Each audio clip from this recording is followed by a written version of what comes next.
In the cartel world, there is one rule that matters above all others: silence. You stay loyal to the organization. You protect your leaders. You never cooperate with law enforcement. Break that rule, and the consequences are not prison time. The consequences are death. Your death. Your family's death. A message sent to anyone else who might consider talking. But for the 14 men who walked into a Brooklyn federal courtroom between November 2018 and February 2019, the greatest threat did not come from staying silent. It came from staying loyal to Joaquin Guzman Loera, the man the world knew as El Chapo. These were not low-level street dealers. These were lieutenants, distributors, bodyguards, and enforcers who had spent years building the Sinaloa cartel into a billion-dollar empire. They knew exactly what El Chapo was capable of. They had watched him torture and kill people who betrayed him. Some had survived assassination attempts in Mexican prisons. One lost his father to cartel kidnappers. They testified anyway. They handed prosecutors the evidence that put El Chapo in a supermax prison cell for life. And then something happened that no one expected. They survived. Today, we are covering what happened to every cartel member who testified against El Chapo. What you are about to hear will challenge everything you think you know about cartel justice and power. Witness 1. Vicente Zambada Niebla. On January 3, 2019, a man walked into courtroom 8D of the Eastern District of New York wearing a dark suit and no handcuffs. His name was Vicente Zambada Niebla. He was 43 years old. He was the son of Ismael Zambada Garcia, known throughout Mexico as El Mayo, the co-leader of the Sinaloa cartel. He was also the godson of the defendant sitting 20 feet away, Joaquin Guzman Loera, El Chapo. For 2 days, Vicente would sit in the witness chair and methodically dismantle the empire his family had spent decades building. He would describe murder orders, billion-dollar cocaine shipments, and a monthly bribery budget of $1 million paid to Mexican government officials. By the time he finished testifying, the prosecution would call his cooperation unrivaled, and the cartel world would be forced to confront an uncomfortable truth. Even the crown prince was not untouchable. Vicente Zambada Niebla was born into cartel royalty in 1975. His father, El Mayo, was a founding member of the Sinaloa cartel alongside El Chapo in the late 1980s. While El Chapo became the public face of the organization, constantly escaping from prisons and appearing on Forbes' billionaire lists, El Mayo remained in the shadows. He never spent a single day in prison. He avoided capture for more than 4 decades, and he groomed his son Vicente to one day take his place. By his early 20s, Vicente was managing logistics for multi-ton cocaine shipments moving from Colombia through Mexico to the United States. He coordinated with suppliers. He brokered deals with distributors. He learned the business from the 2 most successful drug traffickers in history. People in the cartel called him El Vicentillo, Little Vicente. But there was nothing little about his role in the organization. By the mid-2000s, Vicente was moving 15 tons of cocaine every month into the United States. He was generating hundreds of millions of dollars in revenue. He used encrypted phones, rotated safe houses, and paid government officials at every level to look the other way. In 2008, he was placed on the U.S. Treasury Department's list of specially designated narcotics traffickers. The Mexican government offered a reward for his arrest. But Vicente felt safe. His father had never been caught. His godfather had escaped from prison twice.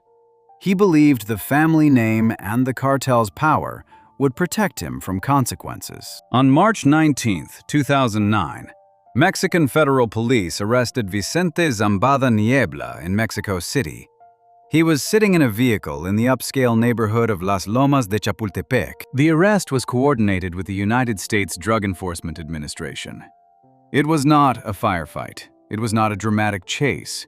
It was a controlled takedown that suggested someone had given up his location. Vicente was taken into custody without incident.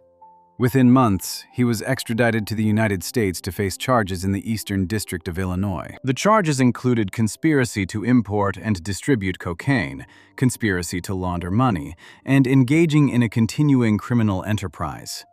The maximum penalty was life in prison. For the first time in his life, Vicente was somewhere his father's power and his godfather's reputation could not reach him. And the government made him an offer. Cooperate, and your sentence could be reduced. Refuse, and you will die in prison. Vicente began talking to federal prosecutors in the weeks after his extradition. At first, his cooperation was limited. He provided information about cartel operations. He explained how cocaine moved from South America to the United States. But as the government built cases against other cartel members, Vicente's cooperation deepened. He agreed to testify. He agreed to sit in a courtroom and point at the men he had worked with for years and explain their crimes in front of a jury. His cooperation led to hundreds of arrests, and in January 2019, it brought him face to face with his godfather in a Brooklyn courtroom. Vicente Zambada's testimony lasted 2 days. He described the cartel structure. He explained how bribes were paid to Mexican military officials, police commanders, and government ministers. He testified that the Sinaloa cartel spent $1 million every month just on bribes. He described El Chapo ordering the murders of rivals. At one point, prosecutor Andrea Goldberg asked him why he decided to cooperate. Vicente's answer was simple. He wanted to reduce his sentence. He wanted to protect his family, and he knew that staying loyal to El Chapo would mean spending the rest of his life in prison. On May 30th, 2019, 3 months after El Chapo was convicted, Vicente Zambada Niebla was sentenced to 15 years in federal prison. The judge acknowledged his extraordinary cooperation.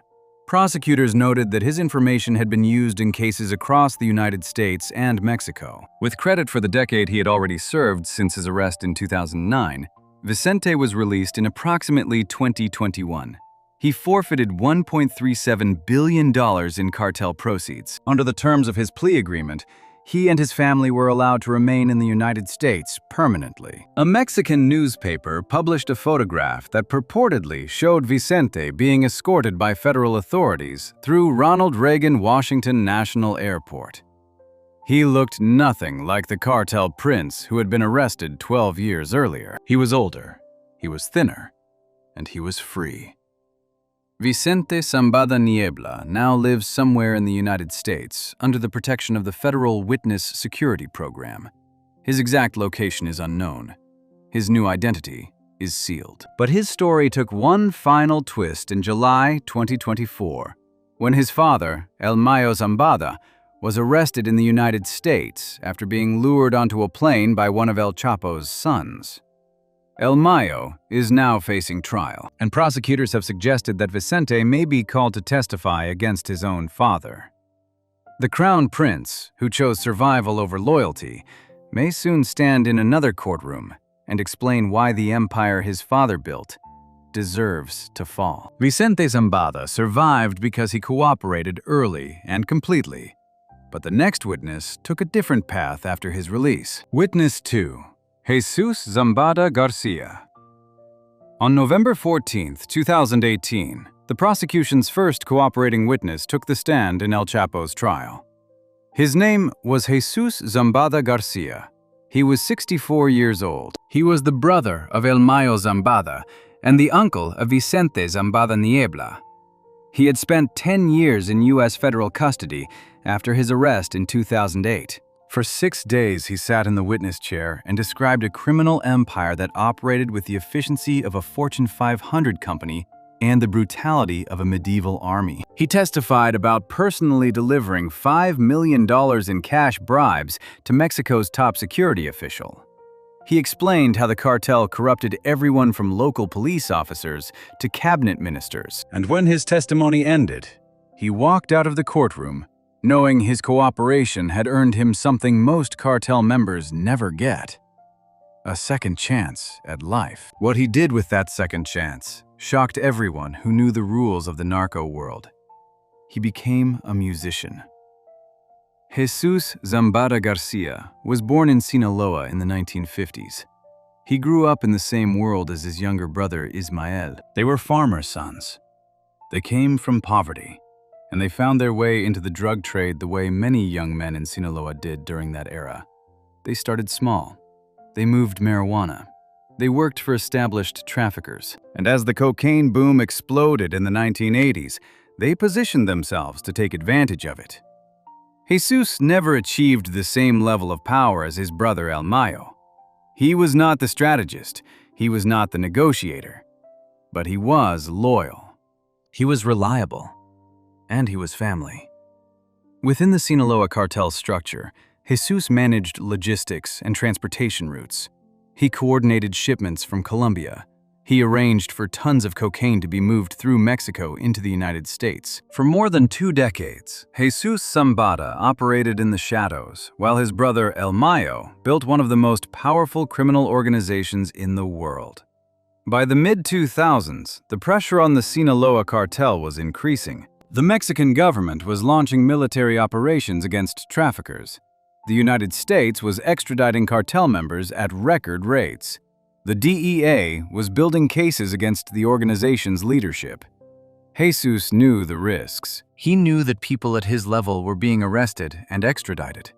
But he also believed that his brother's power would protect him. El Mayo had spent 40 years avoiding capture. Jesus assumed he could do the same. In October 2008, Mexican military forces arrested Jesus Zambada in Mexico City. He was taken into custody without resistance. Within months, he was extradited to the United States to face conspiracy charges. The evidence against him was overwhelming. Wiretaps, financial records, testimony from other cooperators. Jesus made the same calculation his nephew Vicente would make a few months later. He agreed to plead guilty. He agreed to cooperate. And he agreed to testify. Jesus Zambada's cooperation gave prosecutors details about corruption at the highest levels of the Mexican government.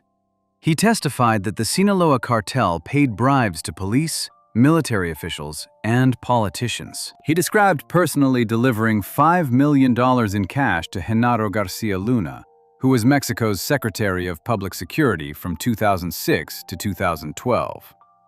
Garcia Luna was supposed to be leading the war on drugs. Instead, according to Jesus Zambada's testimony, he was on the cartel's payroll.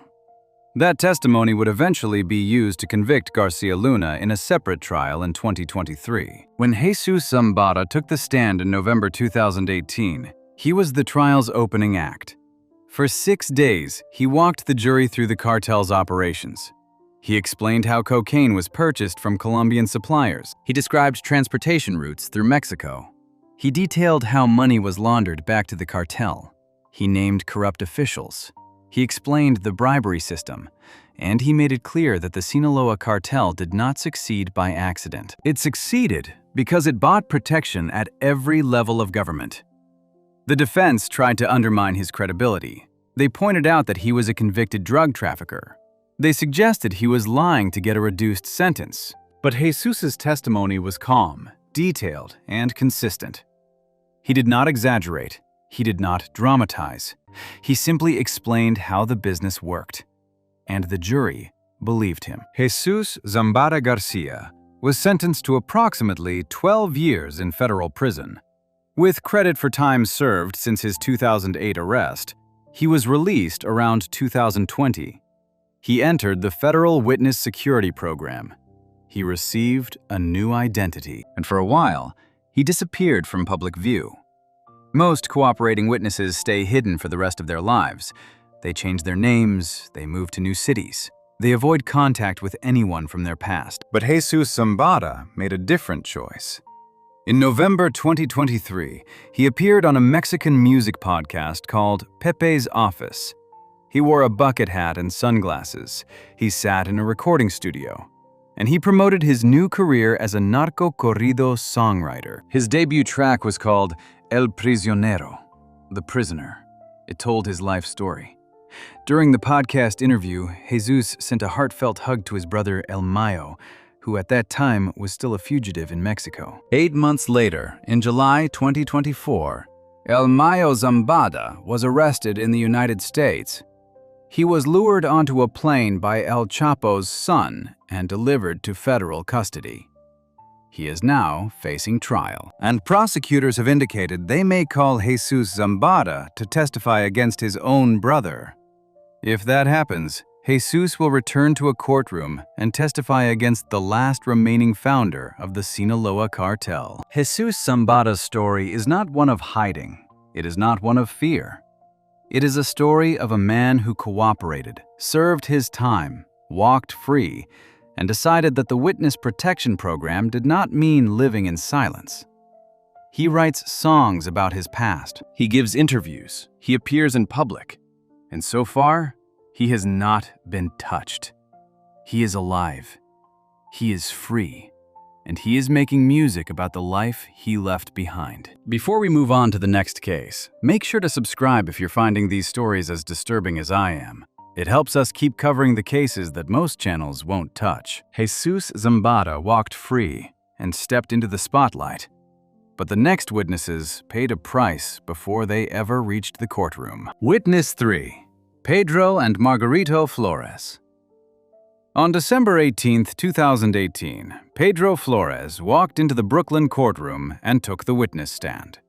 He was 38 years old. For 3 days, Pedro would describe how he and his identical twin brother, Margarito, became the largest drug distributors in Chicago history. He would explain how they moved 60 to 100 tons of cocaine for the Sinaloa cartel. He would describe visiting El Chapo's mountain hideout and seeing a naked man chained to a tree. And he would play recordings of phone calls he had secretly made to El Chapo while working as a government informant. But before any of that happened, the Flores twins made a choice that cost their father his life. Pedro and Margarito Flores were born in Chicago in 1981. They grew up on the city's south side. Their father, Margarito Flores Sr., was a mid-level drug dealer with connections to Mexican cartels. The twins learned the business young. By their early 20s, they were moving massive quantities of cocaine through Chicago and distributing it across the Midwest. In the mid-2000s, they established contact with the Sinaloa cartel. They met with Joaquin Guzman Loera and Ismael Zambada Garcia. They negotiated prices and arranged shipments. Between 2005 and 2008, the Flores twins distributed more than 60 tons of cocaine. They facilitated the transfer of $1.8 billion in cash back to Mexico. They became two of the most important links between the Sinaloa cartel and the U.S. drug market. By 2008, the twins knew their operation was being watched. The DEA was building a case. Wiretaps were in place. Pedro and Margarito faced a choice. They could wait to be arrested and spend the rest of their lives in prison, or they could cooperate before the indictments came down. In late 2008, the twins reached out to the DEA. They offered to become informants. They offered to record their phone calls with cartel leaders. The government agreed. For the next several months, the Flores twins continued their drug operation while secretly working for the DEA. They recorded more than 50 phone calls with cartel members, including multiple calls with El Chapo himself. In 2009, the cooperation became public. The twins were arrested in a controlled operation. The Sinaloa cartel learned that two of their most trusted U.S. distributors had flipped. The twins' father, Margarito Flores Sr., was living in Mexico at the time. Federal agents urged him to return to the United States immediately. They warned him that his life was in danger. Margarito Sr. stayed in Mexico. Within days, he was kidnapped in Sinaloa. His car was found abandoned in the desert with a note on the windshield. The note was addressed to the twins. It said, "Shut up, or we are going to send you his head." His body was never recovered. In January 2015, Pedro and Margarito Flores were sentenced to 14 years in federal prison. The sentence reflected their extraordinary cooperation. Without the deal, they would have faced life in prison. But federal judge Ruben Castillo also warned them. He told the twins, Every time you start your car, you are going to be wondering, is that car going to start or is that car going to explode? Every single time for the rest of your life. When Pedro Flores testified in December 2018, he described his years working for the Sinaloa cartel in detail. He explained how cocaine was transported from Mexico to Chicago using semi-trucks with hidden compartments. He described how cash was smuggled back to Mexico. He testified about visiting El Chapo's mountain compound and seeing a naked man chained to a tree. El Chapo told him the man was being punished for stealing drugs. Most importantly, he authenticated the recorded phone calls. The jury heard El Chapo's voice discussing drug shipments, prices, and logistics. The recordings were devastating to the defense. Pedro and Margarito Flores were released from federal prison on November 5, 2020. They had served approximately 12 years. They entered the Federal Witness Security Program with new identities. But Margarito Flores made a different choice than most witnesses. In September 2023, he stepped back into the public eye. He launched a program called From Kingpin to Educator. He began teaching law enforcement officers at the Kane County Sheriff's Department in Illinois about how to detect cartel operations. He gave interviews to media outlets. He testified before a congressional task force on Mexican drug cartels. He appeared on podcasts and spoke openly about his past. Margarito explained that he wanted to use his experience to help law enforcement understand how cartels operate. He taught officers what to look for when stopping vehicles that might be transporting drugs. He explained how money laundering works. His work was controversial. Some people questioned whether a convicted drug trafficker should be teaching police officers. Others argued that his first-hand knowledge was invaluable. Pedro Flores remained reclusive and kept a low profile. The Flores twins' wives, Viviana Lopez and Valerie Gayton, were both convicted of money laundering and sentenced to 42 months in federal prison. Both have since been released. The Flores twins lost their father. They spent over a decade in prison. They live with the knowledge that they can never return to their old lives. And they live with Judge Castillo's warning. Every time they start their cars, they wonder if this is the day the cartel finally catches up to them. But they are alive, they are free, and in Margarito's case, he is using his past to teach others. The Flores twins paid the price before they ever testified, but the next witness had already survived a manhunt that spanned continents. Witness 4, Juan Carlos Ramirez Abadia. On November 28, 2018, a man walked into the Brooklyn courtroom with a face that no one recognized. His name was Juan Carlos Ramirez Abadia, but the face he wore was not the one he was born with. Juan Carlos Ramirez Abadia, known in Colombia as Chupeta, had undergone 3 to 4 plastic surgeries to change his appearance. He had reshaped his nose, his cheeks, his jaw, and his ears. He did all of this to avoid capture, and for years, it worked. By the time he was arrested in 2007, even his own family members had difficulty recognizing him. But the man sitting in the witness chair in 2018 was not hiding anymore. He was testifying. And for 6 days, he would describe a 20-year partnership with El Chapo that moved hundreds of tons of cocaine and generated billions of dollars in revenue. Juan Carlos Ramirez Abadia was born in Palmira, Colombia in 1963. He grew up during the height of the Colombian cocaine trade. By the 1980s, he was working for the North Valley Cartel, one of the most powerful drug trafficking organizations in Colombia. Ramirez Abadia rose through the ranks quickly. He was smart, he was ruthless, and he understood logistics. By the 1990s, he was one of the cartel's top leaders. He controlled cocaine production in southern Colombia. He managed transportation routes to Mexico, and he supplied massive quantities of cocaine to Mexican cartels, including the Sinaloa cartel. His nickname, Chupeta, means pacifier in Spanish. Ramirez Abadia was also one of the most violent traffickers in Colombia. He admitted to ordering at least 150 murders. He killed rivals, he killed informants, He killed anyone who threatened his operations. For years, he operated with impunity. The Colombian government struggled to build cases against him. Witnesses were afraid to testify, and Ramirez Abadia used his wealth to corrupt police and judges. But by the early 2000s, the pressure was increasing. The United States was offering rewards for his capture. Colombian authorities were closing in, and Ramirez Abadia made the decision to change his face. Between 2002 and 2004, Ramirez Abadia underwent multiple plastic surgeries in Brazil. Surgeons altered his appearance so dramatically that he became unrecognizable. Photos taken before and after the surgeries show two completely different people. The surgeries were extensive and painful, but they worked. For several years, Ramirez Abadia lived openly in Brazil under a false identity.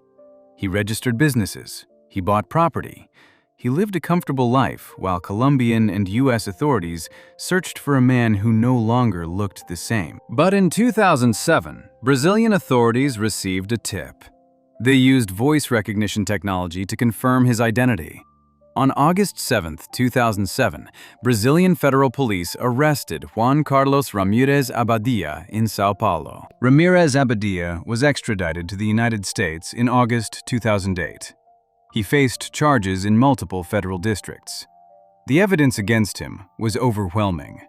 He knew he would spend the rest of his life in prison unless he cooperated. And so he made the same choice that so many other traffickers were making. He agreed to plead guilty. He agreed to cooperate with prosecutors.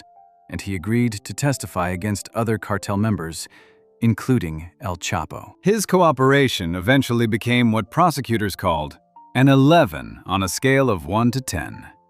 When Ramirez Abadia testified in November 2018, he described his role as a cocaine supplier to the Sinaloa cartel. He explained how he produced cocaine in laboratories in southern Colombia. He described how the cocaine was transported to Mexico using fishing boats, cargo ships, and planes. He testified about meeting with El Chapo and other Sinaloa leaders to negotiate prices and shipment schedules. He estimated that over 2 decades, he supplied the Sinaloa cartel with hundreds of tons of cocaine. He also testified about the violence that was part of the business. He admitted to ordering murders. He described how bodies were disposed of. He explained how the North Valley cartel used fear to control territory and eliminate competition. His testimony was cold and methodical. He did not express remorse. He simply described the business as it was. On August 14, 2023, more than 4 years after the El Chapo trial ended, Juan Carlos Ramirez Abadia was finally sentenced. He received 20 years in federal prison. With credit for the 16 years he had already served since his arrest in 2007, his release date was calculated. In October 2024, Juan Carlos Ramirez Abadia was released from federal custody. He entered the Federal Witness Security Program with his family. Ramirez Abadia is now living somewhere in the United States under a new identity. His face, which has been altered so many times, now belongs to someone else. He is in his 60s. He has spent nearly 2 decades in U.S. custody, and he is free. The man who ordered 150 murders, who changed his face to avoid capture, who supplied cocaine to the most powerful drug cartel in the world, walked out of prison and disappeared into witness protection. His attorney told reporters that his cooperation had been extraordinary and that he had provided information that led to numerous arrests and convictions. Juan Carlos Ramirez Abadia survived, cooperated, and walked free. Before we move on to the next case, make sure to subscribe if you're finding these stories as disturbing as I am. It helps us keep covering the cases that most channels won't touch. Ramirez Abadia changed his face to avoid capture, but the next witness used his technical skills to betray the cartel from the inside. Witness 5, Christian Rodriguez. On January 9, 2019, a man walked into the Brooklyn courtroom to testify against El Chapo. His face was not shown to the jury. Courtroom sketch artists were forbidden from drawing him. His real name was Christian Rodriguez. He was 32 years old. He had never been arrested. He had never been charged with a crime. And yet, for 2 days, he would describe how he built the encrypted communications network that allowed the Sinaloa cartel to operate for years. He would explain how he installed spyware on 50 phones at El Chapo's direction. He would detail how he secretly handed the FBI the encryption keys that allowed them to intercept more than 800 phone calls. Christian Rodriguez was not a drug trafficker. He was an IT specialist, and his cooperation earned him approximately $480,000 from the U.S. government and permission to keep the $500,000 El Chapo had paid him. Christian Rodriguez was born in Colombia in 1990. He was a computer programmer. In 2008, when he was 18 years old, Rodriguez was recruited to work for a Colombian drug trafficking organization.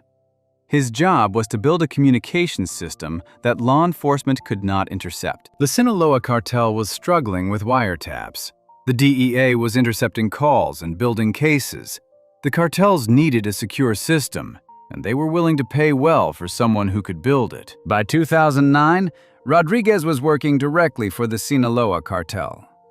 He built a custom voice-over internet protocol system using private servers and modified BlackBerry devices. The system routed calls through encrypted channels. It used code names instead of real names.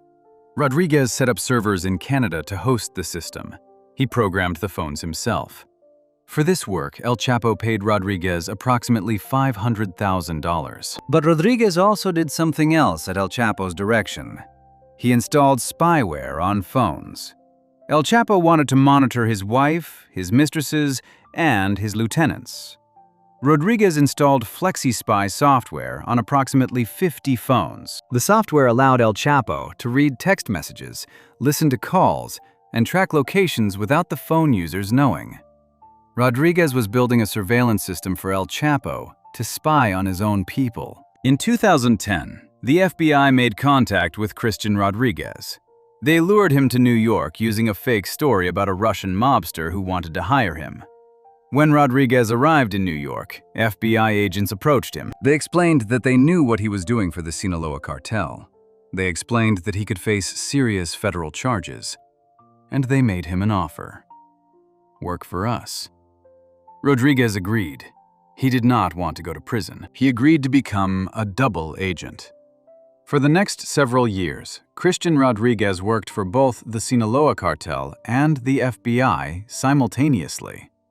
He continued to maintain the cartel's communications system, but he also provided the FBI with access to everything.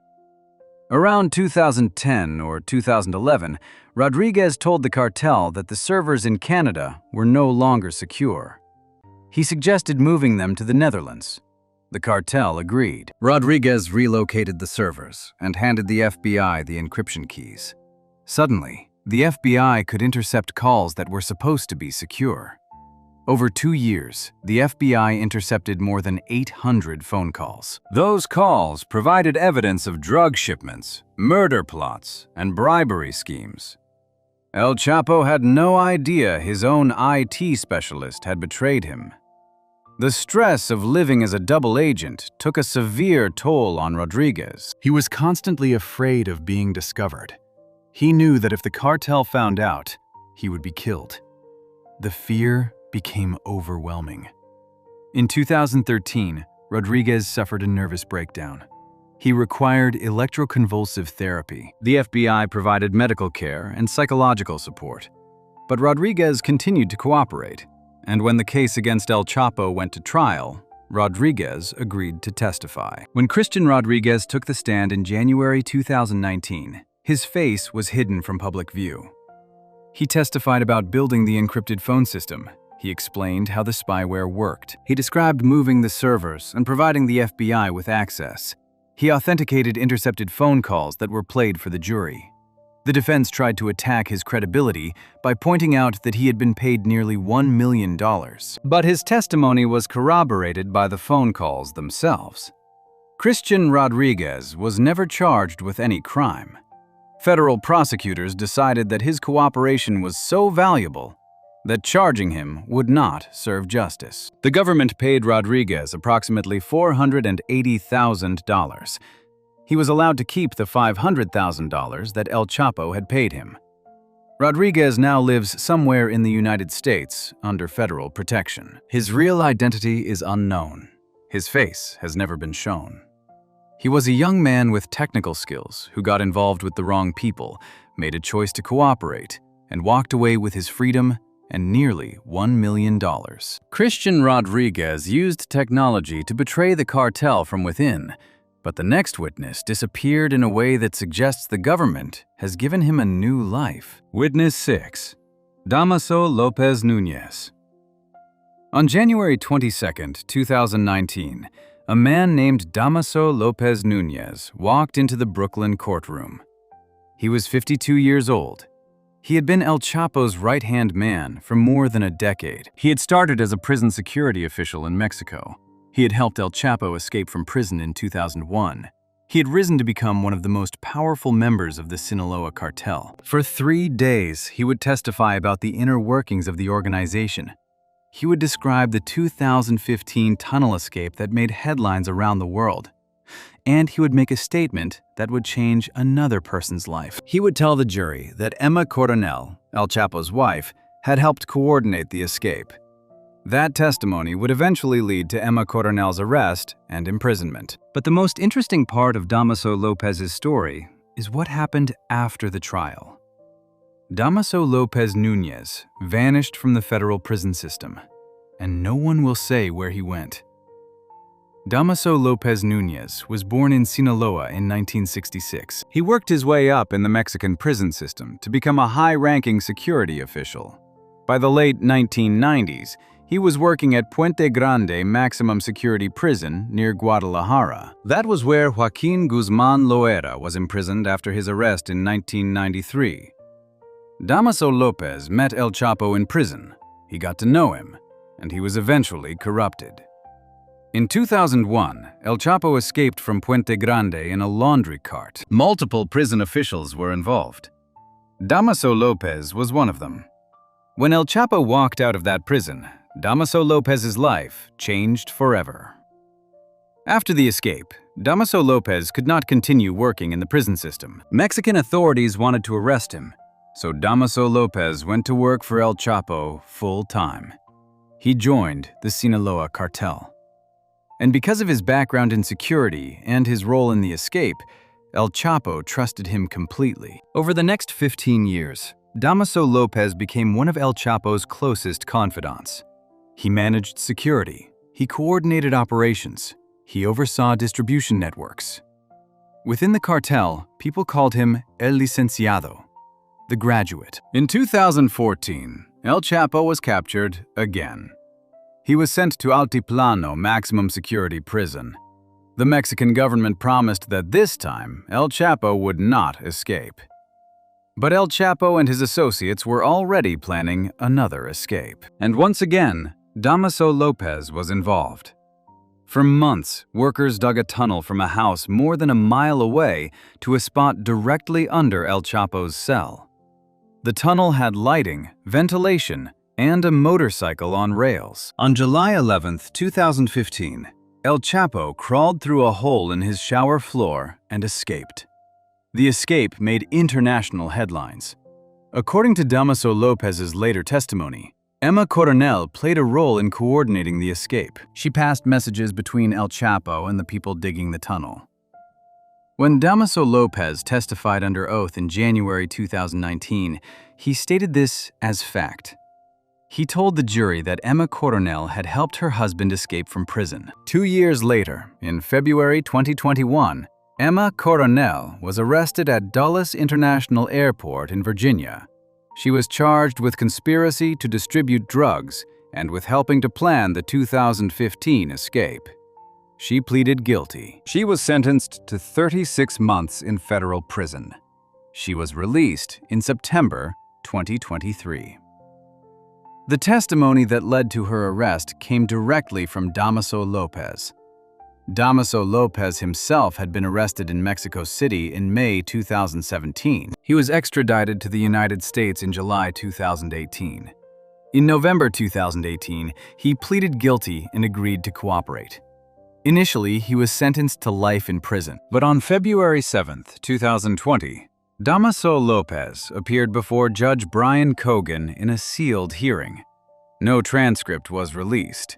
No details were made public.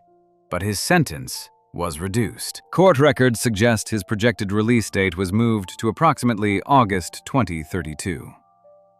Then, in October 2021, something unusual happened. Damaso Lopez Nunez disappeared from the Bureau of Prisons' public inmate locator system. Reporters tried to find him. They searched the database. They contacted the Bureau of Prisons. A BOP spokesperson told Univision, "I cannot find information about this person."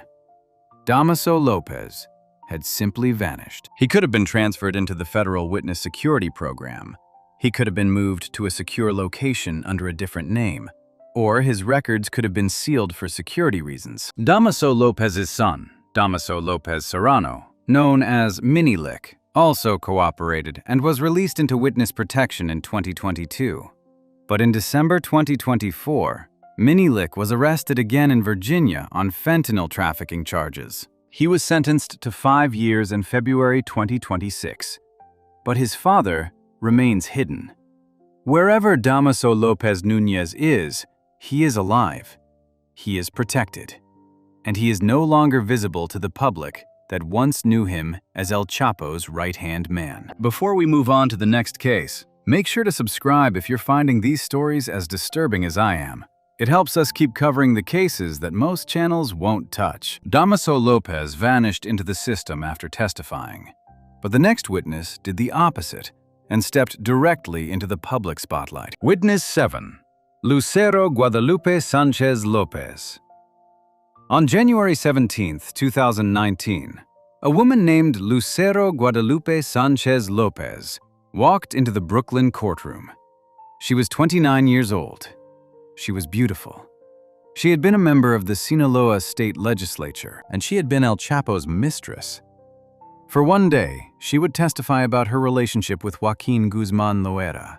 She would describe intimate moments, and she would tell the jury about the day in February 2014 when Mexican Marines raided the safe house where she and El Chapo were staying. She would describe how they were in bed together when the raids started. She would explain how El Chapo opened a bathtub connected to a hydraulic lift.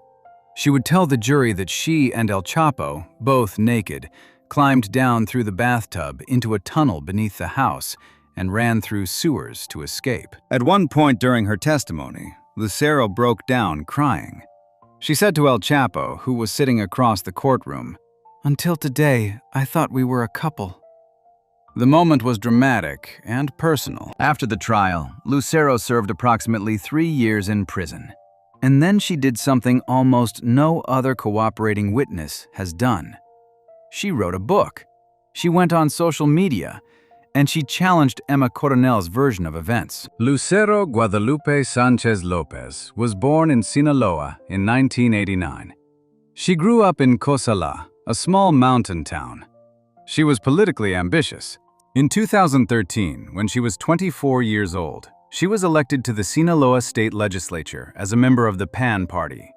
She was one of the youngest legislators in the state. But what the voters did not know was that Lucero had a relationship with El Chapo. She had met him years earlier. She had become romantically involved with him, and by the time she was elected, she was deeply entangled in his life. Lucero was not involved in the drug business the way other witnesses were. She did not move cocaine. She did not manage distribution networks. But she was close to El Chapo personally. She spent time with him at his safe houses in the mountains. She ran errands, she passed messages, and she was with him during one of the most dramatic moments of his life on the run.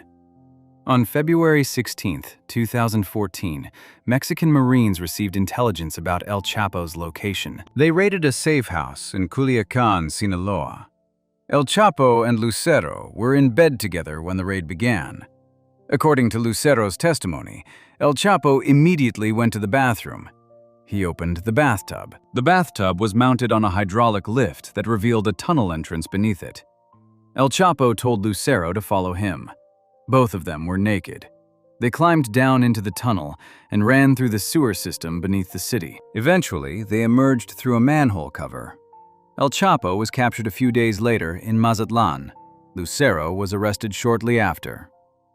Lucero was charged in Mexico with money laundering and drug trafficking. She spent time in Mexican custody before being extradited to the United States in 2017. The U.S. government charged her with conspiracy to distribute cocaine.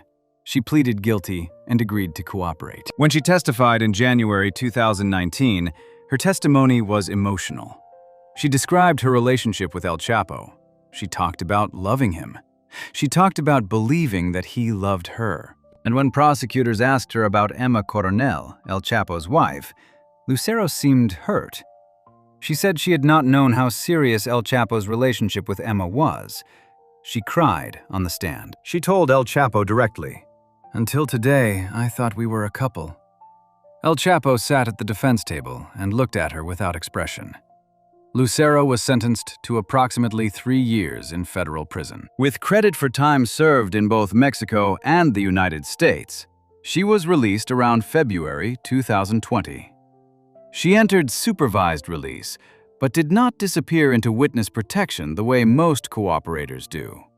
Instead, Lucero went back to Mexico. She rebuilt her life, and in 2024, she published a book titled La Chapo Diputada, Mi Historia con el Señor de la Montaña. The Lady Chapo Legislator, My Story with the Lord of the Mountain. In the book, Lucero described her relationship with El Chapo. She wrote about the time they spent together. She wrote about the escape through the bathtub tunnel. And she wrote about her feelings of betrayal. Lucero also became active on social media. She has Instagram and TikTok accounts where she posts about her life. She gives interviews, and in 2025, she publicly challenged Emma Coronel's account of events in a documentary interview. Emma Coronel, who was released from prison in September 2023, has tried to rebrand herself as a model and influencer. She has walked the runway at Milan Fashion Week. She has appeared as a pageant judge. Lucero does not believe Emma's version of the story. She has said publicly that Emma knew more about El Chapo's activities than she has admitted. Lucero's decision to step back into the public eye is controversial. Most cooperating witnesses stay hidden. They change their names. They avoid attention. But Lucero has done the opposite. She has written a book. She posts on social media. She gives interviews. Some people admire her for refusing to hide. Others think she is taking unnecessary risks. The Sinaloa cartel is still active. El Chapo's sons still have power, and yet Lucero lives openly in Mexico and talks about her past. But the fact remains that Lucero Guadalupe Sanchez Lopez testified against the most powerful drug lord in the world, served her time, walked free, and decided that she would not spend the rest of her life in silence. Lucero stepped into the spotlight after her release, but the next witness survived years of assassination attempts before he ever had the chance to cooperate. Witness 8. Miguel Ángel Martinez Martinez. On November 26, 2018, a man named Miguel Ángel Martinez Martinez walked into the Brooklyn courtroom. He was in his 50s.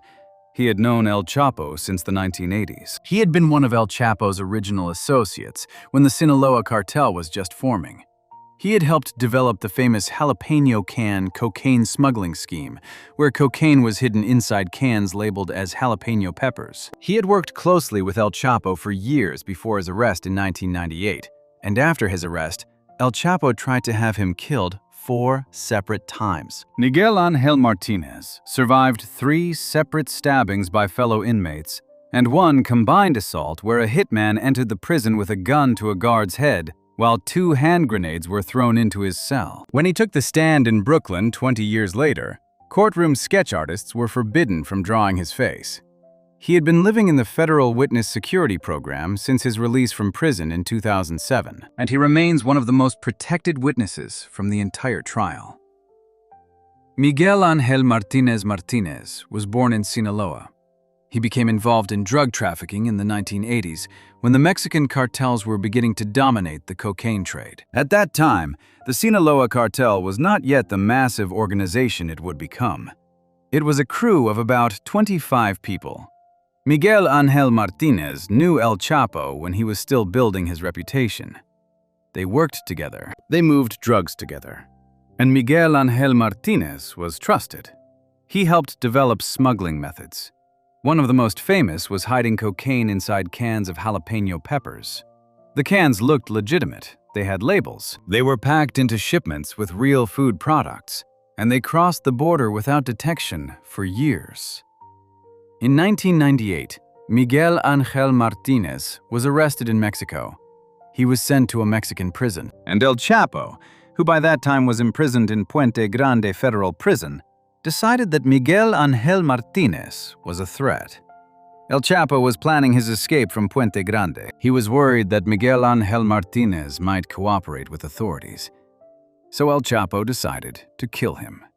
El Chapo ordered assassination attempts against Miguel Ángel Martinez on 4 separate occasions. The first 3 attempts were stabbings carried out by other inmates. Miguel Ángel Martinez survived all 3, but the 4th attempt was the most elaborate and terrifying. Miguel Ángel Martinez was in his cell when he heard music. A band was playing outside the prison walls. The song was Un puño de tierra, a handful of dirt. It was El Chapo's favorite corrido. The band played the song over and over through the night. It was a message, a warning. At the same time, a hitman entered the prison and held a gun to a guard's head, demanding access to Miguel Ángel Martinez's cell. And then 2 hand grenades were thrown into the cell. Miguel Ángel Martinez ducked behind the toilet. The grenades exploded. Shrapnel flew everywhere. But Miguel Ángel Martinez survived. After the grenade attack, Mexican authorities realized they could not keep Miguel Ángel Martinez safe in a Mexican prison. They transferred him to different facilities. They increased security. But Miguel Ángel Martinez knew he would never be safe as long as El Chapo had power in Mexico. So he made a decision. He agreed to cooperate with U.S. authorities. He agreed to plead guilty to drug trafficking charges in the United States, and he agreed to testify. In exchange, his sentence was reduced from 18 years to 6 years. He was released in 2007 and placed in the Federal Witness Security Program. When Miguel Ángel Martinez testified in November 2018, he described the early days of the Sinaloa cartel. He explained how the organization started small and grew into a billion-dollar empire. He talked about the jalapeno can smuggling scheme. He described meetings with El Chapo, and he talked about the assassination attempts. His testimony was calm and detailed. He did not exaggerate. He simply told the jury what had happened. Miguel Ángel Martinez has been living in the Federal Witness Security Program since 2007. That is nearly 20 years. He has a new identity. He lives in a new city. He receives government-funded psychological care for anxiety and insomnia caused by the trauma of surviving multiple assassination attempts. His face has never been shown publicly. Courtroom artists were told not to draw him. Photographs of him do not exist in public records. He is one of the most protected witnesses from the entire trial, and he has never stepped back into the public eye. He has not written a book. He has not given interviews. He has not appeared on social media. He has done exactly what the Witness Protection Program is designed for. He has disappeared. Miguel Ángel Martinez's story is a reminder of what cooperation can cost and what it can save. He was nearly killed 4 times in Mexican prisons. He survived grenades, stabbings, and a hitman. He agreed to testify. He served his reduced sentence, and he has spent nearly 2 decades living under a new name in a new place. He will never return to his old life. He will never see most of the people he knew before. But he is alive, and in the world of cartel justice, that makes him one of the lucky ones. Before we move on to the next case, make sure to subscribe if you're finding these stories as disturbing as I am. It helps us keep covering the cases that most channels won't touch. Miguel Ángel Martinez survived multiple assassination attempts and disappeared into protection. But the next witness is still behind bars, waiting for a sentence reduction that may never come. Witness 9. Edgar Galvan. On January 7, 2019, a man named Edgar Galvan walked into the Brooklyn courtroom. He was not famous. He was not high-ranking. He had never met El Chapo personally. Edgar Galvan had been a cab driver in El Paso, Texas, before he became a low-level smuggler for the Sinaloa cartel. He moved small loads of drugs across the border. He made deliveries. He ran errands. But for 2 days, Edgar Galvan would testify about something that would stay with the jury long after his testimony ended. He would describe a cartel enforcer's murder room. He would explain how the room had white tile floors and a drain in the center.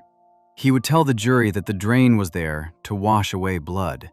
And he would make it clear that the Sinaloa cartel did not just kill its enemies. It killed them in spaces specifically designed for efficient disposal of bodies and evidence. Edgar Galvan testified, hoping that his cooperation would earn him a reduced sentence. He had already been sentenced to 24 years in federal prison before the trial. But unlike almost every other cooperating witness from the El Chapo trial, Edgar Galvan is still behind bars. And there is no public record that his sentence was ever reduced.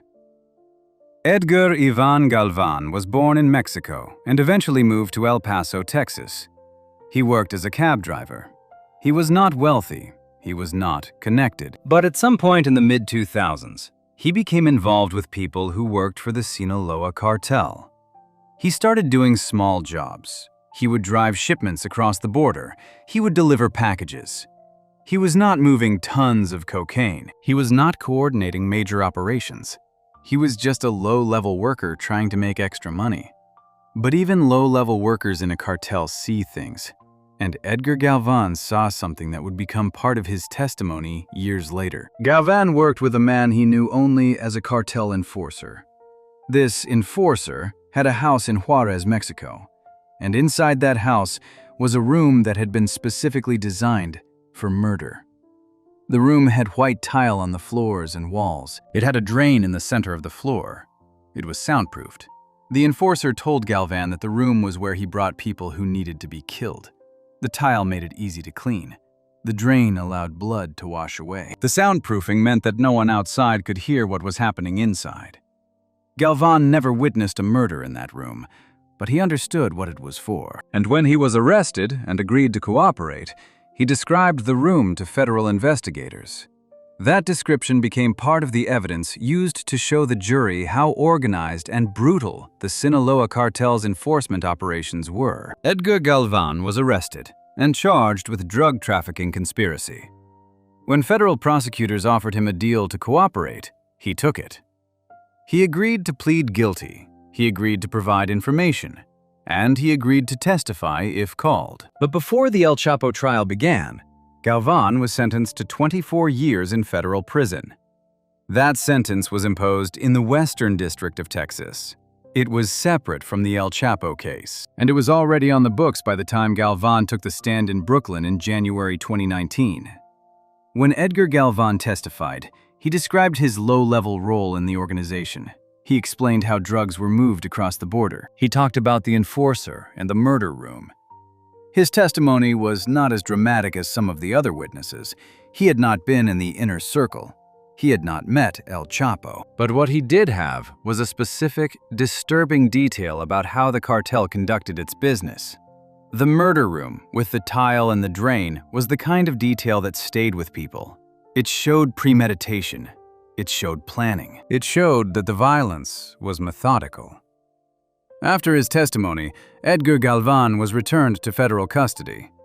Most cooperating witnesses who testify at major trials receive what is called a Rule 35 sentence reduction. This is a legal mechanism that allows a judge to reduce a sentence after the fact if the defendant provided substantial assistance to the government. But there is no public record that Edgar Galvan ever received a Rule 35 reduction. His name still appears in the Bureau of Prisons inmate locator.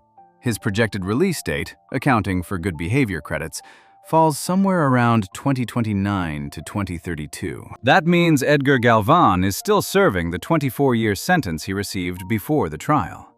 It is unclear why Galvan did not receive a sentence reduction. The most likely explanation is that Edgar Galvan was too far down the chain. He was not high-ranking. He did not provide information that led to other major arrests. He testified, but his testimony was not as critical as that of witnesses like Vicente Zambada or Damaso Lopez. And so, while the other cooperators walked free or had their sentences dramatically reduced, Edgar Galvan remains in prison. Edgar Galvan's story is a reminder that cooperation does not always guarantee freedom. Sometimes, even when you testify against the most powerful drug lord in the world, you still serve most of your time. Edgar Galvan is alive. He is not in a Mexican prison where El Chapo could reach him, but he is not free, and he will not be free for several more years. He is the exception among the cooperating witnesses.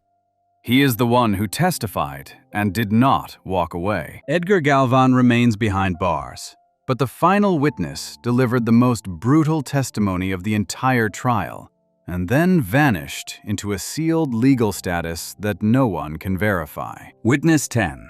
Isaias Valdez Rios. On January 24, 2019, the prosecution called its final cooperating witness. His name was Isaias Valdez Rios. People in the cartel called him Memín. He was a former Mexican Army Special Forces soldier who would become one of El Chapo's personal bodyguards. For 3 days, he would sit in the witness chair and describe things that no other witness had been willing to describe in such graphic detail. He would tell the jury about El Chapo personally torturing 2 men for hours until their bones were broken and they looked like rag dolls. He would describe El Chapo shooting a man in the head and then burying him while he was still gasping for air. His testimony was so brutal, so detailed, and so disturbing that it became the emotional climax of the trial. When Isaias Valdez Rios finished testifying on January 28, 2019, the prosecution rested its case. And then Isaias Valdez Rios disappeared into the federal system in a way that makes it impossible to know exactly where he is or what sentence he is serving. Isaias Valdez Rios was born in Mexico. He joined the Mexican Army and became a member of an elite Special Forces unit. These units are trained for counterinsurgency operations and combat. But many members of these Special Forces units have been recruited by drug cartels over the years. The cartels offer money that the Mexican military cannot match. They offer power. Isaias Valdez Rios made that choice. He left the army and went to work for the Sinaloa cartel. And because of his training, he became one of El Chapo's bodyguards. As a bodyguard, Isaias Valdez Rios was close to El Chapo. He traveled with him, he protected him, he was present during meetings, and he was present during acts of violence that El Chapo personally carried out. Bodyguards see everything. They are in the room when decisions are made. They are there when orders are given. And they are there when those orders are carried out. Isaias Valdez Rios saw El Chapo at his most brutal, and when he was arrested and agreed to cooperate, he was willing to describe that brutality in court. Isaias Valdez Rios was arrested in Bogotá, Colombia in 2014. He was at the airport when Colombian authorities detained him. He was extradited to the United States and charged with drug trafficking conspiracy. He faced a sentence of 10 years to life in prison. When federal prosecutors approached him with a cooperation deal, he agreed. He agreed to plead guilty. He agreed to provide information, and he agreed to testify. When Isaias Valdez Rios took the stand in late January 2019, he did not hold back. He described an incident where 2 members of the Zetas cartel, a rival organization, were captured by the Sinaloa cartel. El Chapo was present. He wanted information from them, and when the men refused to talk, El Chapo began beating them. He beat them for hours. Isaias Valdez Rios testified that by the end of the beating, the men's bones were broken. They could not stand. They looked like rag dolls. And then El Chapo shot them both and ordered their bodies burned. Isaías Valdez Rios also described another incident where El Chapo ordered a man killed in a graveyard. The man was blindfolded and forced to kneel. El Chapo shot him in the head. But the man did not die immediately.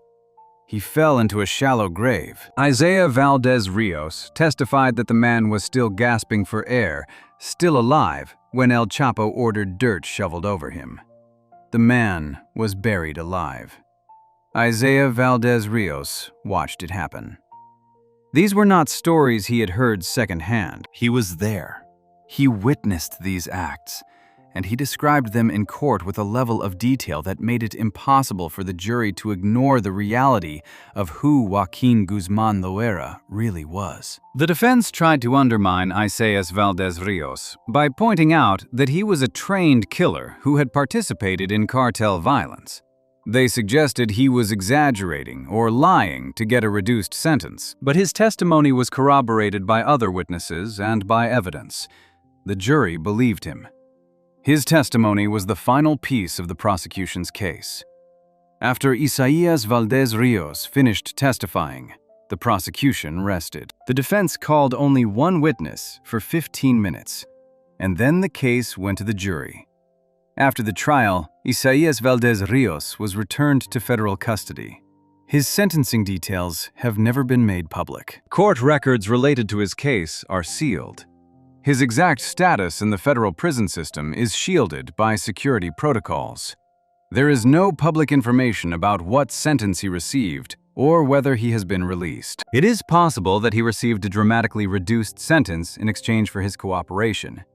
It is possible that he is in the Federal Witness Security Program. It is also possible that he is still serving time in a secure facility under a different name. The government has gone to extraordinary lengths to protect his identity and his status. Courtroom sketch artists were not allowed to draw his face. And after the trial, he vanished. Isaías Valdez Rios remains one of the most mysterious figures from the El Chapo trial. He delivered the most brutal testimony. He was the final cooperating witness, and then he disappeared into a system that protects him so completely that no one outside of law enforcement knows where he is or what happened to him. He is alive, he is protected, and he is invisible. If you enjoyed this deep dive into what happened to every cartel member who testified against El Chapo, make sure to subscribe. I'll see you in the next video.